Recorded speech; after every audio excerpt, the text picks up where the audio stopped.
evening, everybody, and welcome to Carving It Up Live right here on Facebook, as well as the Carving It Up YouTube channel and the Grid Network YouTube channel. As always, I'm Bryson Carver, and I gotta say, obviously, this is not a live show. I shouldn't say obviously. It's not a live show, but as I always say, when we're not live on the show, today may not be live. And may have been something in the world of sports that has happened between now, the time I'm recording, which we're a couple minutes away from 9 a.m. Eastern Standard Time. The show is currently airing at 6 p.m. Eastern Standard Time. If there's anything that's happened in the world of sports, I'm aware of it, just not the time that you're watching me. We got a lot to discuss on today's show, particularly centered around the last night's football game, NFC West showdown between the Rams and the 49ers. Getting to Brock Purdy and the Niners just a second, and why the Rams are really, really, really scary in the NFC. Also, get straight to NFL picks, week 15. Again, I probably sound like a broken record. I probably sound like a used car salesman. But at this point, I promise y'all, I've never been more confident in my picks going into a week in the NFL, particularly a mid-December week in the National Football League. Stay tuned for all that. We got Bryson's Bleak bet, upset of the week. I've been struggling on upset of the week, y'all. I picked a good one. It's a big upset if it were to occur. I'm going to have to make it happen. And, of course, my 3 games for my favorite segment of the week called If I Were a Bettin Man. So definitely stay tuned for all of that. But first, so that's the guy you want to pay $60 million. That guy who plays quarterback for the San Francisco 49ers. So San Francisco falls last night in a game where neither team scored a touchdown. 12-6 was the final. I got to say, for a defensive battle, I'm very much I'm a political independent, and I tend to be, to a certain degree, moderate, fiscally conservative, socially liberal. And I feel like that way with NFL defensive showdowns. I don't like games like last night necessarily, 12-6, but also not crazy about a ton of, like the Chiefs and Rams years ago. Remember 54-51? I'm like somewhere in between, like a 28-24 game is right where I like it. But again, Rams win last night 12-6. And listen, neither team played well. There was the weather element. It's a short week. There's familiarity. NFC West, McVay, Shanahan, familiarity. And while Stafford did not play exceptionally or even close to it, you look at his numbers, 16-27, $160, no touchdowns, no picks, pass rating of 76. He did at the very least have a QBR 65 to Brock Purdy's 20. And this is the thing I keep going back and not back and forth on, but the thing I keep reiterating that I think slowly but surely maybe folks are starting to come to listen. Maybe not the Purdy stands, and I don't consider myself a Purdy hater. They go a little bit too far. Again, I'm somewhere in between. Tend to lean that way, but somewhere in between. Is that I was lectured all of last season, start to finish, about why Brock Purdy was absolutely, just based on the raw numbers of it, the MVP of the National Football League. More valuable than Lamar Jackson, at least up until, they played each other and Lamar's team annihilated Brock Purdy's team, and Purdy played probably the worst game of his career to this point. More valuable than a Christian McCaffrey on his own offense, who we know was obviously the driving force behind that Niners team. Kyle Shanahan losing record in his career without Christian McCaffrey, winning record with Christian McCaffrey. Pretty valuable. More valuable than Dak Prescott, who was putting up comparable numbers with a fifth of the talent. If that. Maybe that's being generous. Talking about what Dak did last season, okay? But Brock Purdy was the MVP of the league because he was the driving force, regardless of what was around him. At the time, Deebo Samuel, when Deebo could play, Christian McCaffrey and Trent Williams when he was healthy, and George Kittle and Brandon Ayuk and Juwan Jennings and yada, yada, yada. That he was the driving force, Brock Purdy. But, of course, and we can show you his numbers with those guys. They are actually incredible. 29 touchdowns, 3 picks, 266 pass yards per game, pass rating of 120. And he has lost one time with McCaffrey, Deebo, Ayuk, Kittle, Trent Williams. 13-1 record. Of course, last night we can go ahead and add that to the list of games in which he was missing at least one of those guys. And it's not that good. 19 touchdowns, 18 picks, about 250 pass yards per game, pass rating of 87, which is, it's fine, and a record of 6-11. Is that Brock Purdy, I've always said, starting quarterback in the NFL, without question. He can make throws that backups can't make. I've heard some folks say, he's not that much better than the backup. He's not that much better than Jimmy G. I pushed back on that for 2 years. Jimmy G could not move like Purdy. He didn't have the arm strength of Purdy. He wasn't as accurate as Purdy. And he was, we've seen throughout his career, pretty much the definition of a, not just a system quarterback, but a backup system quarterback. I've said Jimmy G was a backup for years. Like Jimmy Garoppolo was completely and 100% a product of Kyle Shanahan's offense. That's not the case with Purdy. It's not 100%. But ask yourself, prior to Puka Nacua and Cooper Kupp getting back into the lineup, you think you'd have been able to keep the Rams alive? For the record, the funny thing that we think about is when Stafford was missing Puka and Cooper Kupp, and this is the argument I hear Purdy fans make. Well, come on now. I mean, Stafford missed his guys, didn't play that well. Stafford is significantly more talented than Purdy. I don't know, watch a game and it'll show you that. But more importantly, number two, they played on the same field. Rams won. Pretty much the only game they won when they were missing all their guys. Kyron Williams may not have played in that game. Kyron Williams, I think, was beat up. I know Puka and Cooper Kupp were out. They were missing their left tackle. They were beat to pieces. Still won that football game. Now, that wasn't necessarily on Purdy, but Stafford was obviously the better quarterback in that game. And so you talk about the comparison between the two, and you talk about Brock Purdy. This is what I have banged the table on for especially the last 2 weeks or so, is, okay,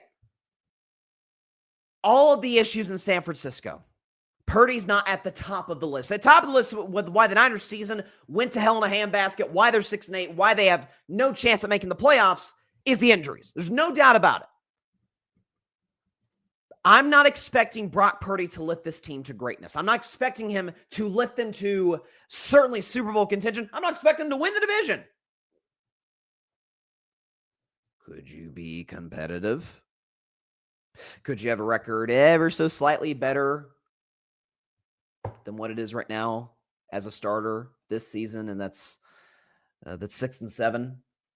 A little bit better than that. Could you be at some point in your career in the regular season, could you be half decent, win trailing? This is a stat I've really been banging on the table for a long time. Let's show the Brock Purdy numbers. In the second half of games of his career, win trailing, what he does, and he stinks at playing from behind. 4 touchdowns, 11 picks, completes about 63% of his throws, and a passer rating of 67.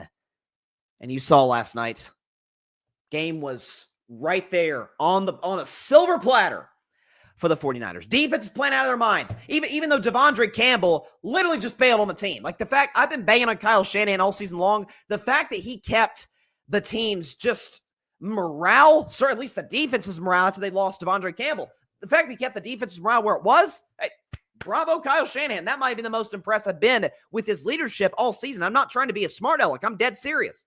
Very impressive by Kyle. Dre Greenlaw was back, and he was back. Dre Greenlaw looked like Dre Greenlaw. Okay, the pass rush was good. I mean, linebacking core, Niners defense showed up and showed out. Rams didn't score a touchdown.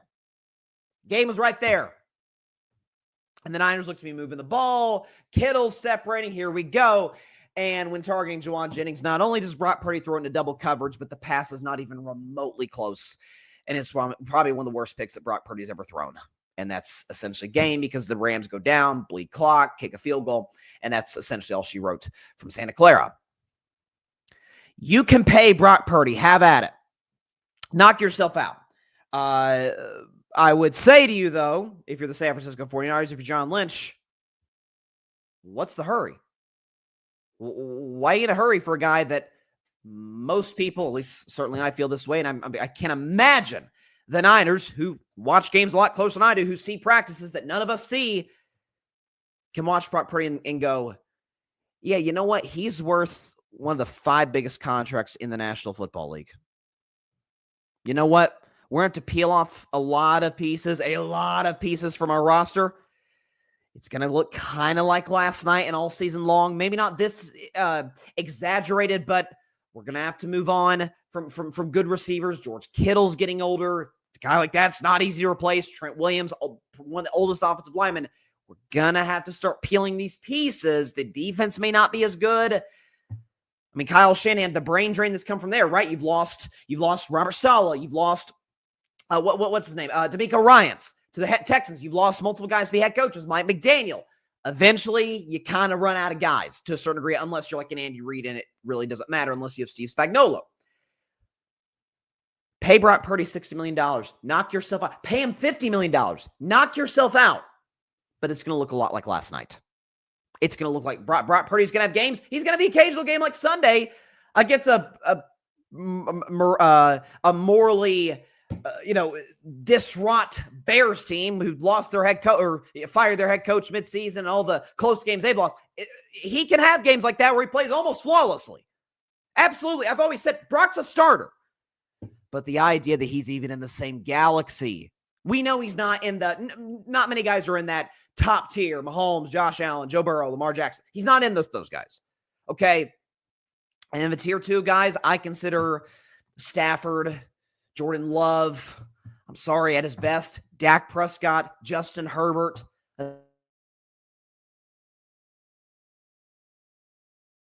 Looks like we lost my mic for a second. I apologize. But those tier 2, that group of quarterbacks is that Purdy's not in that class. He's just not. In order for you to be at your best, everything has to be almost perfect. Got to play with the lead. Got to play with weapons.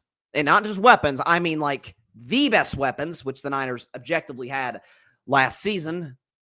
And when you don't, it's fine. Purdy's had a passer rating right around 90, which is not bad. I'm not going to act like it's a disaster, but it's not $60 million. Well, Bryson, you were okay with the Jaguars playing Trevor Lawrence. Yeah, who the Jaguars going to get? It's the Jaguars. By the way, I'm not even a Tua guy, but I defended the Dolphins paying Tua. I'm like, man, the Dolphins can't find a quarterback to save their life for the last 2 decades. That's the best they've got. They have to pay him.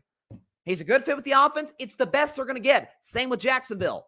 You're telling me the Niners, the San Francisco 49ers, GM'd by John Lynch, coached by Kyle Shanahan. You're telling me they can't upgrade?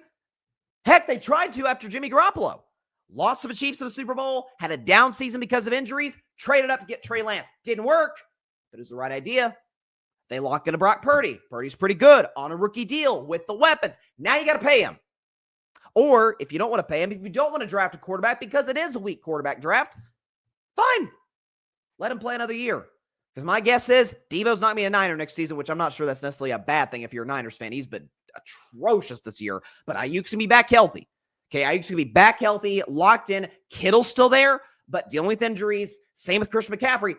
It may not be as bad as this year as it relates to injuries because this year they've just been snake bitten. Their top 2 running backs have gone down. Top 2 receivers have been either beat up, washed, or just gone for the year early this season. Kittle's getting older. Trent Williams getting older.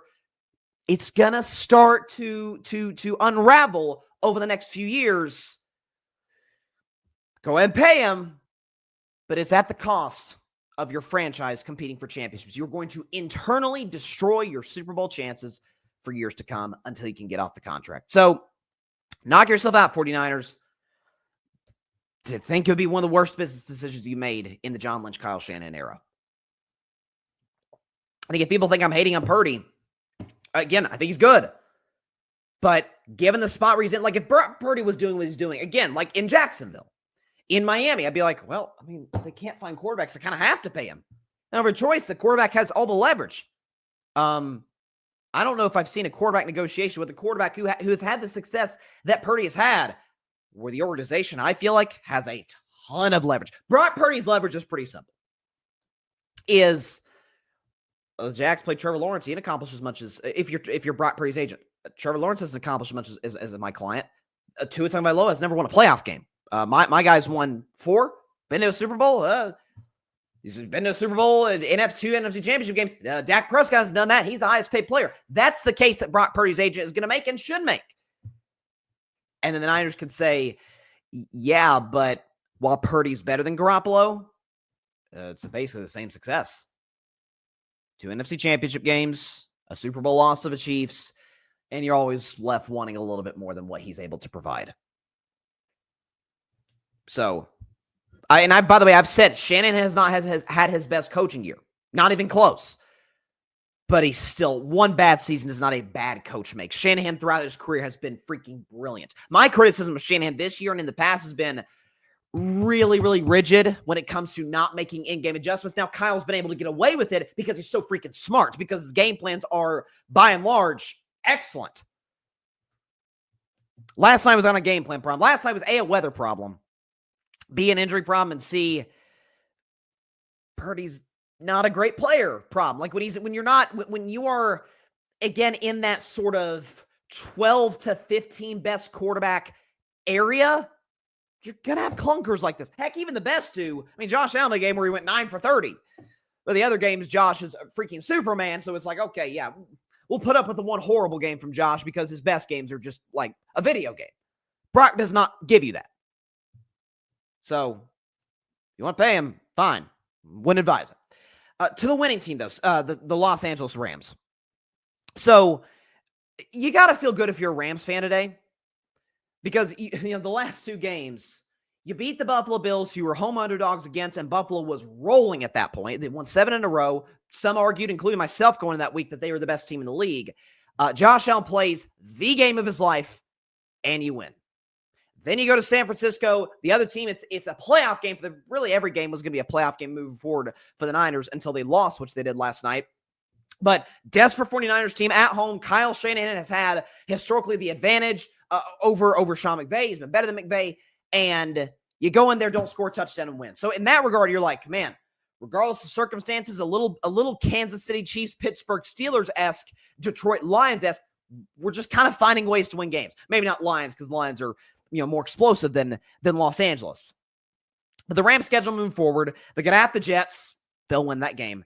Home for the Cardinals. The Cardinals are falling apart right now. The Rams should win that game. And then you got a home game against Seattle, which very well could decide the NFC West. And again, in a kind of a do-or-die playoff game, it could be an elimination game. We got to see what Washington does down the stretch. They're the last team in the NFC right now, but the Rams have as many wins. That could be an elimination game, potentially, depending on what the Commanders do. And in that spot, respect to Geno Smith. Mike McDonald, I think, has done an unbelievable job with Seattle. I think he's a great coach. I was like, okay, great defensive coordinator. Is that going to translate? Oh, yeah, it's translated. He's been excellent. In that spot, though, still at home in LA, probably going to be a standalone primetime game on like NBC or something, Sunday Night Football. Give me Matt Stafford and give me Sean McVay and give me, by the way, that defense is really good. That pass rush, Byron Young, okay, Jared Verse. They have some dudes on that defensive line in LA. Interior, they're good as well.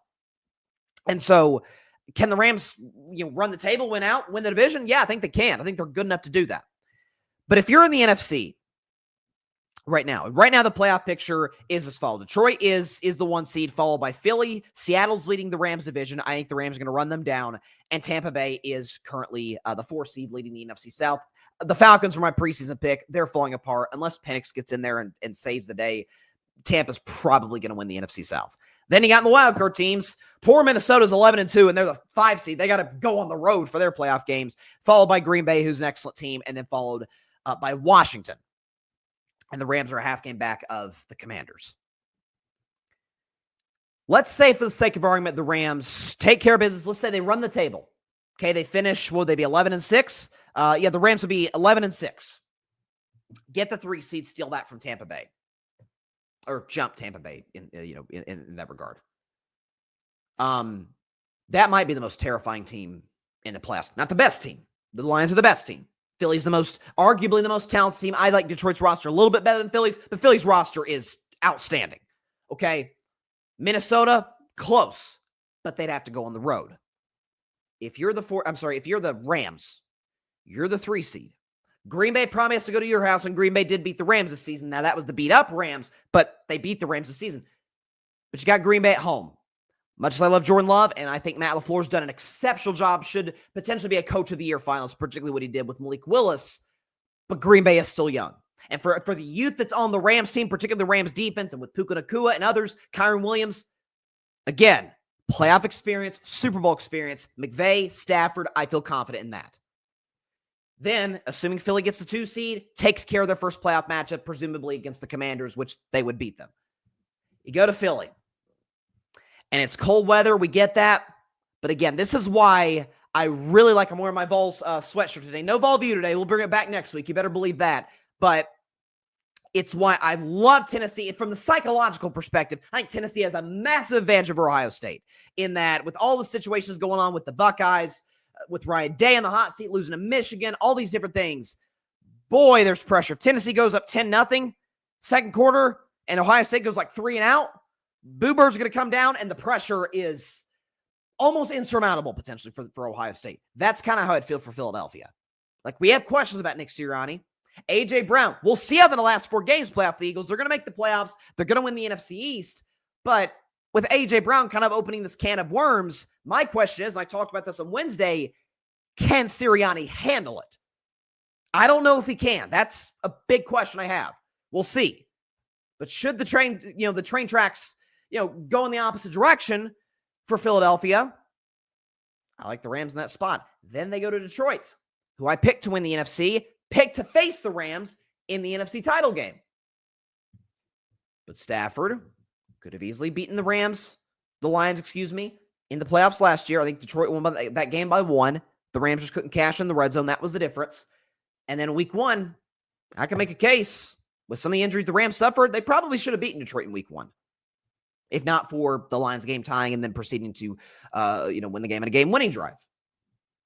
If you ask Detroit, who would you least rather play in the NFC title game? They would probably tell you Philly as the number 1 pick. And I think the Rams are right behind them. We know Minnesota. We've beaten Minnesota on the road. We're not scared of them coming in our house. Now, they're going to face off in week 18. We'll see if there's division implications there. There very well could be. But we know Minnesota. Kevin O'Connell, Dan Campbell, Aaron Glenn and Ben Johnson, Brian Flores, there's familiarity there. But the Rams, there's also the insecurity of, okay, we traded Stafford. We got this loaded roster. But as of right now, because it's been one of the most mutually beneficial trades I've ever seen in my life. One team wins a Super Bowl, the other has a great chance to, just a few years later. But as we are speaking today on December 13th, 2024, the Rams have the advantage by definition because they've won a trophy. Now, if the Lions win, which I think is obviously very much on the board, dead even. Especially if Detroit goes on to have some more great years with more great pieces than the Rams do. But there still will be sort of the insecurity of, okay, we did trade him. And what if he comes back and beats us and gets to another Super Bowl? Now, all of a sudden, the scales have become a little bit more imbalanced. Where the one guy with the trade has won a Super Bowl and gone to another. See what happens with that. And we have a stacked roster. We're probably about to lose Ben Johnson. And we're not going to be able to keep these pieces forever. Eventually, we got to start paying guys. And so, I'll tell you, listen, this Rams team is not sexy. It's not. It can be flashy, with Puka Nacua and Cooper Kupp. But, games like that, like last night, you got to win games like that. Divisional games, familiarity, bad weather. Just kind of got to find a way to muck it up and just get out of there with a W. And they did, 12-6. It wasn't a pretty game at all. But Rams are in really good shape moving forward. Credit to them for weathering the storm, the early season injuries. Now they're in a spot where they can really be dangerous. Really be dangerous in the NFC. Got to take the NFC West. That's the key. Because I think that they're the 7 seed. Maybe they can win a playoff game. I don't think they can go on a run without getting at least one home game. Watch out for LA. Watch out for the Rams. Super Bowl winning quarterbacks, coaches that are still in their prime, don't bet against those guys. And I do think Stafford is at the very end of his prime. He's getting up there in age, but he can still move relatively well. The arm angles, arm strength is still exceptional. And even in bad weather, and his numbers weren't great, did what he had to do. The running game really in particular did what it had to do. What's his name? Kyron Williams was really good last night in short yardage situations. So good win by the Rams. All right. Again, shorter show today. We're not live. We're recording this. It's 9:21 a.m. Eastern Standard Time at the time that I'm talking to you. I'm sure it's 6:21 or 6:24 or 5 Eastern Standard Time at the time you're watching on YouTube. We'll be back in just a minute to dive right into NFL predictions. I got Bryson's Bleak Bet. I got my upset of the week. And most importantly, my favorite segment of all time, If I Were a Bettin Man. Stay tuned. NFL picks right after the break.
Welcome back to Carving Up Live. So, without further ado, let's not waste any time. Again, shorter show today, pre-recorded. We'll obviously be back on Monday. Some of our next few shows are going to be pre-recorded. You'll see why. But still going to keep rolling. Listen, I'm truly getting sad that this is one of 4 weeks left. This is the first of the last 4 weeks of the regular season, in the sense that, yeah, well, obviously I'll pick games like everybody else during the playoffs, but just having just a bucket full of NFL games, even between bad teams. And we got, like, early on in the segment, we're going to have Jets, Jaguars. I mean, combined, they have half as many wins as the Lions. So, there's some bad games, but it's football. I'm for it. I love it. We all do. That's why you're here watching. So we're going to get into it. Week 15 NFL predictions. Here we go, baby. Let's start. By the way, off to a good start this week. Okay, 1-0 against the spread and overall, because I did pick the Rams to cover. Took the Rams the points and to win straight up, which they were able to do. So let's get into business. We got the Baltimore Ravens and the New York Giants. This has to be the biggest spread of the NFL season. The Ravens on the road are 16-point favorites against the lowly 2-win Giants, who are potentially the worst team in football. It's either them, Jacksonville with Mac Jones, or the Las Vegas Raiders down to Desmond Ridder. So, look, they've moved on from Daniel Jones. Drew Lock is hurt, so it's probably down to Tommy DeVito. I'm sure we'll get the, all the stuff that comes with that on social media and whatnot.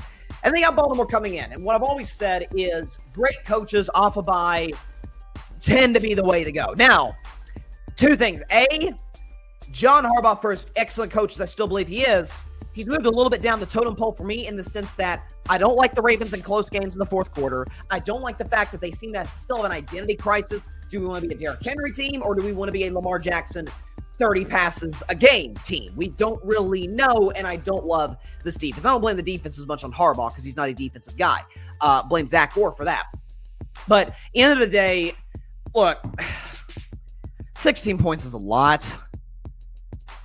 But they're off a bye. The Ravens they're pissed off. They're trying to keep pace with the Steelers in the division. They know there's a game next week, Steelers-Ravens, which is gigantic to decide the AFC North very well, potentially. They want to take care of business. They want to keep pace. Give me the Ravens in this game, 28-10. Again, if you're asking me if I love minus 16, I don't. It's not Bryson's Bleak bet, but I'm not crazy about it. But 28-10, what are the Giants going to do?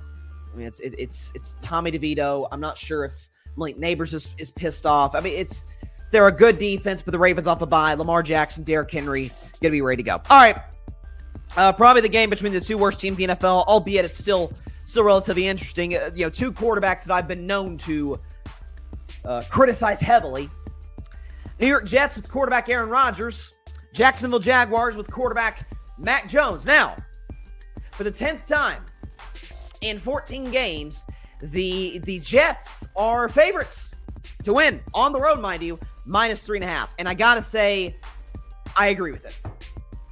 This is maybe shocking for the audience. I think the last time I took the Jets, whether it was to cover, whether I took them and the points, whatever the case would be, it had to have been in September or maybe early October against Denver, which is really when the skid began. It's been a long time since I've said, hey, gamble, in favor of the Jets, which, by the way, the segment is called If I Were a Bettin Man. This is not one of them, but if you are a betting man or woman, if you want to put yourself through hell and bet the 3-win Jets against the 3-win Jaguars with an old Aaron Rodgers and a always terrible Mac Jones, knock yourself out. Like, if you're going to do that, I would take the Jets in a spot. Listen, they should have beaten Miami last week. Aaron Rodgers played the best game he has in 3 years. Literally, it's not had a 300-yard passing game in 3 years until Sunday when that streak got broken against Miami.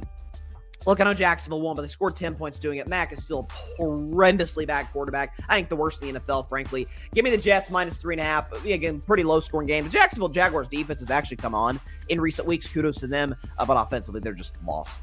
Gabe Davis is gone. Okay, they've lost Christian Kirk, Trevor Lawrence. Like, they're a mess. 17-12, low-scoring game. Give me the Jets over the Jaguars minus 3.5. What do we got next? Oh, here we go. We got my first. This has to be the first time that I've included this team in this particular segment, but it is time for my favorite segment of the week. It is called Bettin Man. If I Were a Bettin Man. I'm taking a good hard look at Charlotte, North Carolina. where the Dallas Cowboys, the Carolina Panthers will square off. The Panthers are favorites, if I'm getting this right, for the first time in like 33 games, 34 games. It's the first time that Bryce Young, quarterback for the Panthers, has been a favorite since he was at Alabama. So it's been a while. He's been an underdog every game he's ever started for the Carolina Panthers. You have to imagine, for good reason, Carolina in the brief Bryce Young tenure has not been very good. But they're favored by 3 points. Here's what I'm looking at. Not only is Dallas on a short week, I think their spirit got broken against Cincinnati. I think you saw, like, McCarthy. By the way, people saying, oh, that was it for McCarthy. I still believe, unless the Cowboys just quit, which I don't see that happening. Like, one thing I've said about Dallas and McCarthy, for all my qualms with McCarthy, the Cowboys do play hard for him. And that says a lot about him. Okay, so I still think McCarthy's back next year because I think Jerry is going to use the, Dak was hurt excuse. So McCarthy's back.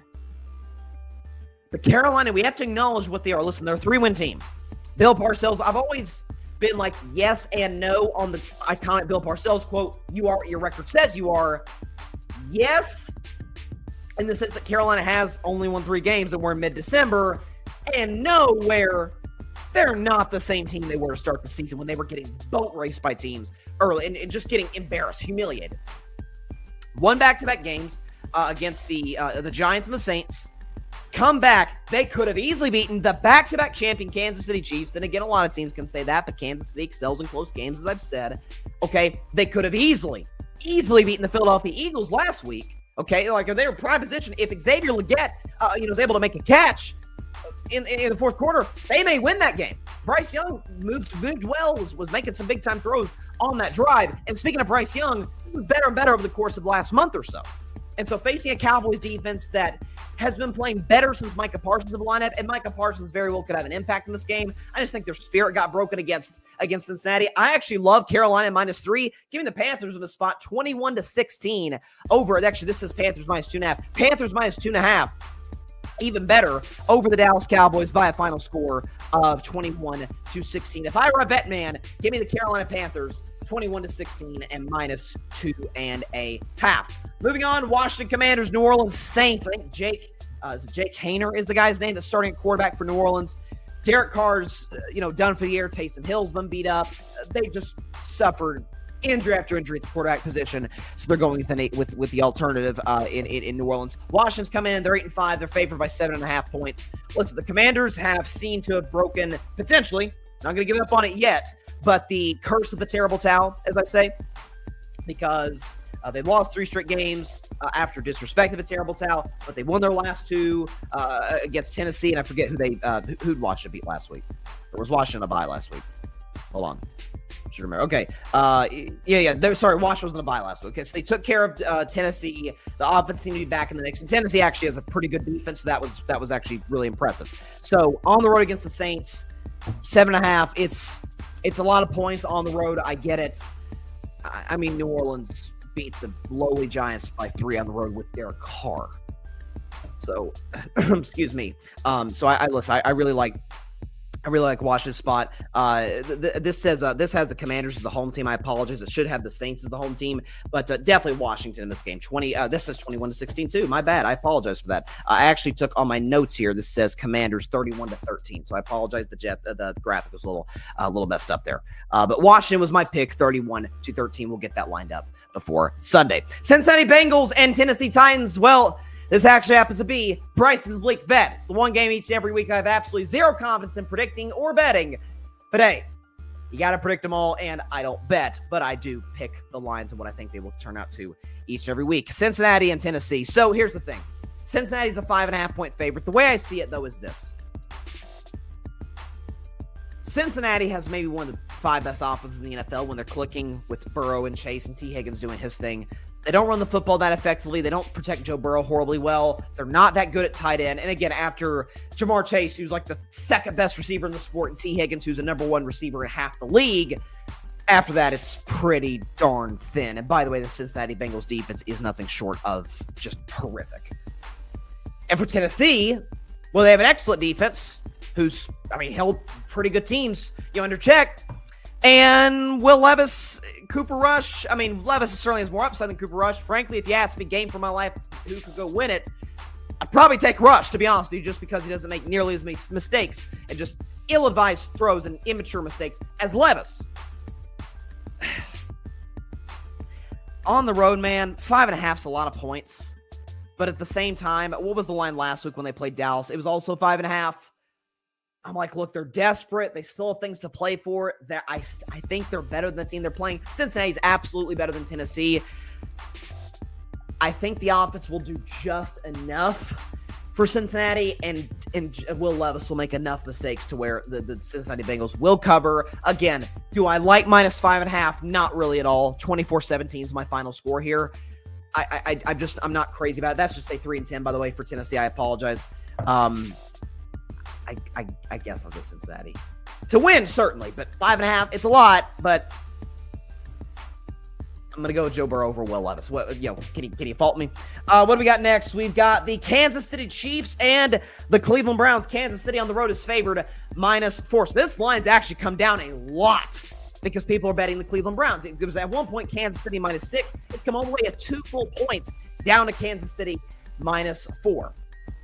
So again, what do we know about the Kansas City Chiefs? They have the best quarterback, best coach, and one of the best defenses, and they win close games like literally every week. They've won 15 straight one-score games in a row. And as for Cleveland, I've said they are, I think without question, the best 3-win team in the NFL, slightly over Carolina. Now, that's not exactly it's a weird flex, right? But at the same time, if Jameis Winston was the week 1 starter rather than Deshaun Watson, I think this team would have 5 or 6 wins. I think they would be on the outside looking in, but at least looking in to the playoff race. So I think if Jameis Winston can have games where he, has multiple touchdowns and nearly 500 yards, but 2 pick sixes against the Denver Broncos, or can have games against my Pittsburgh Steelers, one of the best, if not the best defense in football, where he plays poorly throughout and throws a pick to a defensive lineman. It's up and down. The pendulum swing with Jameis Winston is greater than that of any quarterback in the National Football League, and it's not close. This feels like a classic spot where Kansas City is, man, we're saving our best plays and our best game plans and our best energy for Buffalo, and Pittsburgh, and Baltimore, and the Chargers in a divisional game. We're saving our best for those. Cleveland, man, Cleveland's won 3 games. We're on the road. It's 1 o'clock. It's not prime time. It's got Kansas City, Carolina Panthers written all over it. Now, I know that was a much bigger spread, and we didn't know necessarily how that Carolina was better than what they were at the time. But that's kind of what it feels like. So I'm going to take the Browns the points. Kansas City went outright, 21-20. Yes, a nip and tuck Kansas City game. Chiefs win. What a surprise! And everybody's going to freak out. Oh my God, they got lucky again. No, this is just kind of what they do. They win close games. That's what Kansas City does. They're going to do it once again. They're going to beat the Cleveland Browns 21-20, but giving the Browns +4. Miami Dolphins, Houston Texans. From Houston, the Texans are favored by a field goal. Now, Houston's off a bye. Again, great teams, great coach teams off a bye. The Texans are a great team. They're a well-coached team. Off a bye week, I tend to go with those teams. But here's what I look at, though. DeMeco Ryans is a defensive coach and a rather good one. But if you look at the Houston Texans, and maybe they needed the bye, maybe they need to get fresh, healthy, that very well could be the case. I could be dead wrong on this. But Mac Jones against this Texas defense last week threw 2 touchdowns and had a passer rating over 100. Okay, the week prior, Will Levis had a dumb interception per usual, but other than that, was pretty flawless. Completion percentage, 2 touchdowns, pass rating of 123 with that interception. So I look at the Texans the last couple of games, I'm saying, I don't really like what I'm seeing from this defense. Meanwhile, for Miami, again, barely survived the Jets. Divisional games are always close. They just are. And they're still desperate. They're still an elite offensive team. Okay, Jonnu Smith came up big in overtime for Miami. But Tua's got it rolling. And by the way, big factor. Indoors, in a dome. That favors the Dolphins. That favors Tua. I'm going to go with the underdog here to win straight up. The Dolphins +3 and to win by 3. 27-24 over the Houston Texans. Miami keeps their playoff hopes alive. They beat Houston. Fortunately for the Texans, they're in a weak division, so they're still going to win the AFC South. But I have not liked how Houston's played for about the last month and a half, 2 months. Give me the Dolphins +3 and to win outright by a final score of 27-24. This was almost, it was close. I went back and forth on this one. This was almost Bryce's bleak bet. Indianapolis Colts and the Denver Broncos from the Mile High City. So again, these are 2 teams off the bye, 2 well-coached teams off the bye. Denver is a 4.5 8-point favorite. So Bo Nix has been balling as of late. If they want to give Offensive Rookie of the Year to a quarterback, I frankly think it is absolutely Brock Bowers. The numbers would show you he's having maybe the greatest rookie tight end season ever. Statistically, you can make a case the best tight end in football this year. I think Brock Bowers should win it. But if they're intent on giving it to a quarterback, I think Bo Nix has the ever so slight advantage over Jay Daniels, although that race has not been decided yet. Too close to call if we were talking about like an election or something. So Denver's favorite -4.5. Bo Nix has been playing well. This offensive line is really good. Sean Payton, I think, should be a Coach of the Year finalist.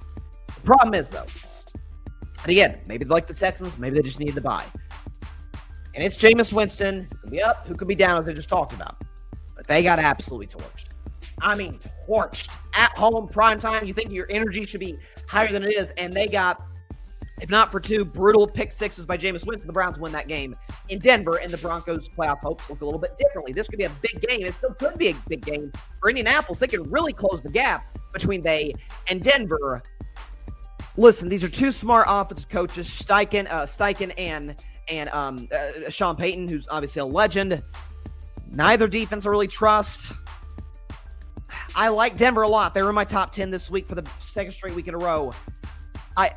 It's 2, again, I'm not sure Anthony Richardson can legitimately throw a football consistently.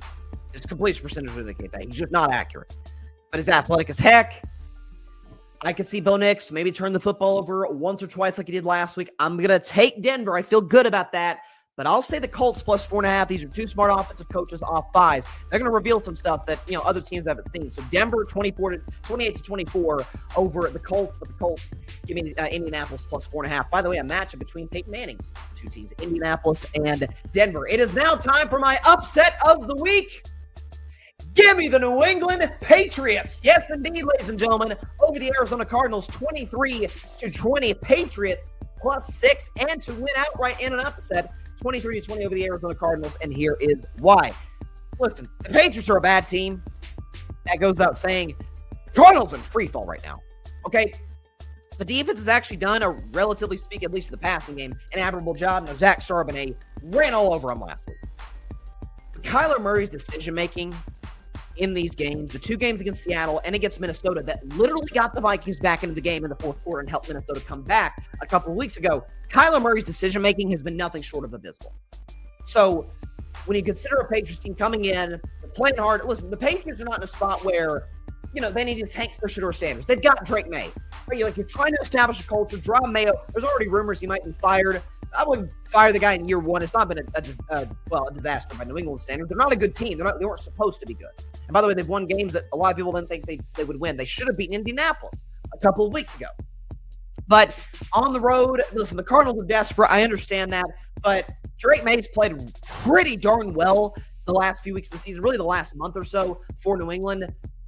I was starting to buy some stock in the Cardinals. They were at one point in Bryson's best 10 about 3-4 weeks ago. I think I've sold all my stock. And it's not a Jonathan Gannon problem. It's not really a pass defense problem or even a running game problem. It's a Kyler's going to throw a really stupid interception and put New England in a short field, enough for them to win this game. So once again, give me New England 23-20 over the Arizona Cardinals +6, and the Patriots went outright in my upset of the week, 23-20. This is not a Bryson Bleak bet game. Obviously, we've already done that. But this is a game that if I were a bet man, I can't. I don't want to touch this simply out of the fact that I just want to enjoy the game. With no stresses of anybody hitting any sort of, I want to enjoy the game. In what very well could be a Super Bowl preview, the Buffalo Bills going to the Motor City to take on the Detroit Lions. It doesn't get much better than this. The Lions at home are favored -2.5. That line feels pretty much perfect. Lions these days, home team essentially gets more like 2.5 now, the way the math adds up, as opposed to the usual 3 that we became accustomed to. That's because these teams in different areas are evenly matched. Buffalo's got the better quarterback. Detroit's got the better run game and receivers. Buffalo now, and by the way, offensive line too. Defense, at this point with Detroit's injuries, it's actually pretty close. Coach, I would probably take Dan Campbell over Sean McDermott. But Josh Allen, for any flaws the Bills can have, And they don't run the football literally at all last week against the Los Angeles Rams, or if their defense is a no-show, Josh Allen can have 6 touchdowns, no picks, and 400 freaking yards of offense. Guys, unbelievable. Yeah, I've always, people think I've been hard on Josh over the years. I've always thought he was a generational talent at the position. Just cut out the really, really bad Will Levis-like turnovers. Well, he pretty much has. Will Levis is too strong. Brett Favre-like turnovers.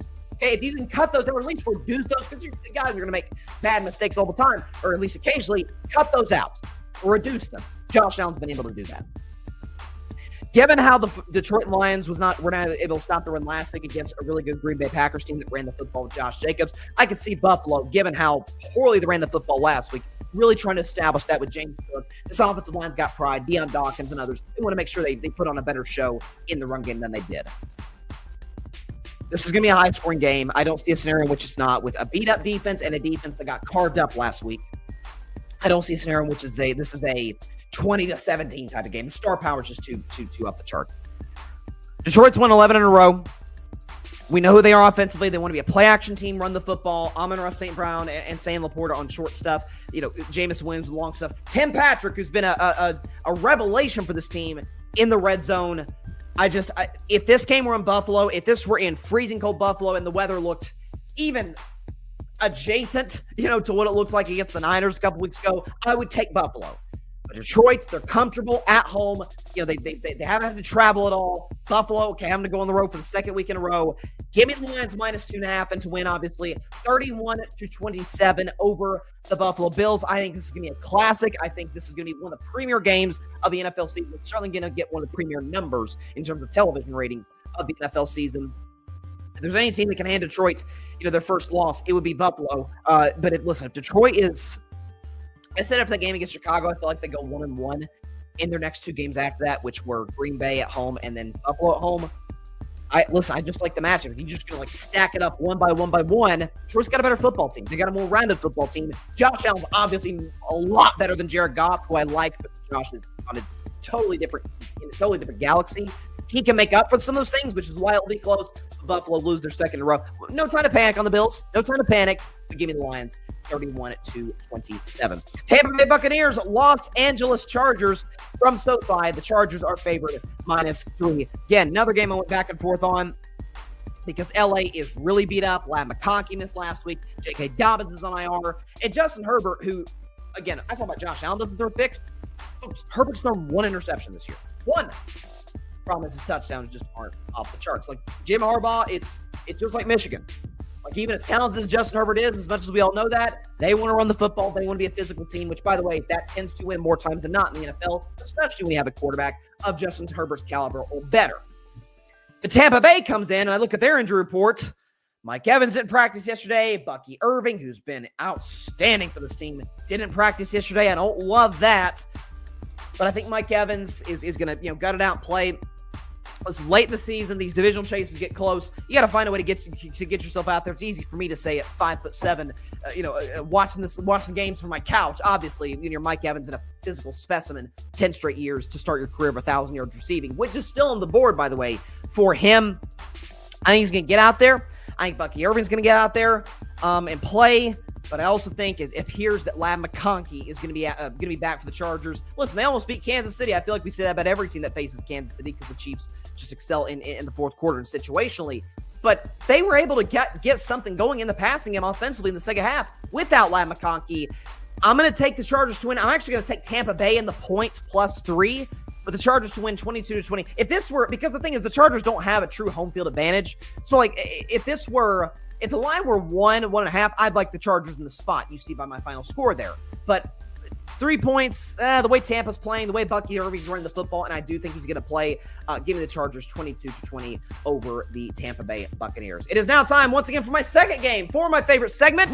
Bettin Man. Fine, we're a Bettin Man. The Battle of Pennsylvania, baby. My Pittsburgh Steelers going on the road to take on the Philadelphia Eagles. I said that Buffalo-Detroit could be a Super Bowl preview. This has a lesser chance of that happening because I don't think Pittsburgh is quite as good as Buffalo, although we may jump them in the standings if we win and Buffalo loses. And then Philadelphia, I don't think is as good as Detroit. I certainly don't think they have the internal infrastructure in that locker room that Detroit has with the A.J. Brown situation. Here's the thing. Philly very well may win this game. That's obvious on the board. They're at home. They've been on a roll. They've won 9 games in a row. Jalen Hurts, not that many attempts, turn the football over. Saquon might be MVP. 5.5 points is nothing short of an abomination. 5.5 is nothing short of insane. Even if you don't want to take the Eagles in the money or the Steelers in the money line, have at it. You don't have to do that. Pittsburgh plus 5.5. Mike Tomlin is. You can make a case Mike Tomlin's the greatest underdog coach ever in the history of the NFL. Just when you look at the raw gambling numbers, like as an underdog, he wins over half the time. It's great. Mike Tomlin's a great underdog. Okay, George Pickens, the injury report, it doesn't seem promising. It doesn't look like he's going to play. I'm still leaving out the fact that George Pickens could be out there for Pittsburgh. I certainly hope that's the case because he's so freaking special of a talent, but I don't think he's going to go. What I would say for my Steeler fan, for my friends in the Steelers fan base in Steelers Nation, we scored 27 against a division rival as a big favorite, and by the way, covered without George Pickens. Calvin Austin made plays. Pat Freiermuth was great in the red zone. We ran the football effectively with Najee Harris and particularly Jalen Warren, who's really come on as of late. Russell Wilson didn't turn the football over. This is going to be kind of a low-scoring, ball control, not a lot of points. Neither team wants to give the ball back to the other offense, despite the fact that both have elite top 5 defenses. But when it's all said and done, I have questions. Is Kellen Moore going to feel pressured? And he's a limited OC as is. But is he going to feel pressured with the A.J. Brown comments that, hey, despite what's been working in this 9-game winning streak, which is Saquon, and a lot more Saquon and Jalen Hurts, keepers and play actions, man, A.J. Brown's kind of pissed. Maybe we got to force the ball to him, which means less touches for Saquon. Plays right into the Steelers' hands. The more attempts for Jalen, the more opportunity there is for a turnover. I think there's going to be an interception this game. Joey Porter Jr. has been, he's going through some growing pains in the middle part of the season. I think Joey Porter's going to make a big-time play. He's going to have a pick in the end zone in this game.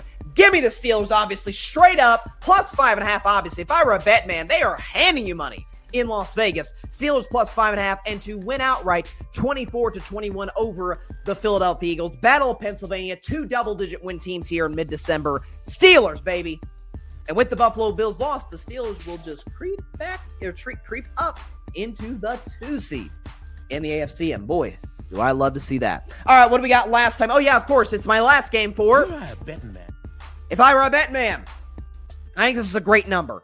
The Green Bay Packers and the Seattle Seahawks from Seattle. This right here says again, I don't know what was going on with me with these graphics today. My bad, folks. But this is gonna have Green Bay as the home team. It should have Seattle as the home team. So Green Bay's favored minus 2.5 on the road in Seattle. Now we know Lumen Field has traditionally been a fantastic home field advantage. We get all of that. At the same time, we talk about teams that excel in close games, like Pittsburgh, like Kansas City, Detroit. Green Bay's in that category. Green Bay's are going to win close, they're going to lose close, but they're really good in close games. Jordan Love hasn't turned the ball over the last 3 games. Josh Jacobs has been running like a man on a mission for the last month and a half, 2 months. Kenneth Walker dealing with injuries. Again, this Green Bay's got 10 days to prepare, 3 extra days to prepare for this game. Green Bay needs to make sure, like, if Washington wins, like, Green Bay could fall potentially. I don't know the tiebreakers layout, but they could potentially fall the 7th seed. Okay, and come in, jeopardy against the Rams. Like, you want to put yourself in a spot where worst case scenario are the 6th seed, and you could essentially put yourself in a position to wrap that up if you win this game against Seattle. 2.5 now. If it goes up to 3.5, I'd probably advise take Seattle. But close game, give me the Packers in the spot again. That is Green Bay as the home team. It should have Seattle as the home team. I apologize. But again, prediction doesn't change. Green Bay at minus 2.5. They beat the Seattle Seahawks on the road. 27-20. Green Bay, if I were a bet man, minus 2.5 is the way to go. And also the other if I were bet man games, Carolina minus 2.5, Green Bay minus 2.5, and of course, Pittsburgh plus 5.5, baby. Love it. Love it. All right.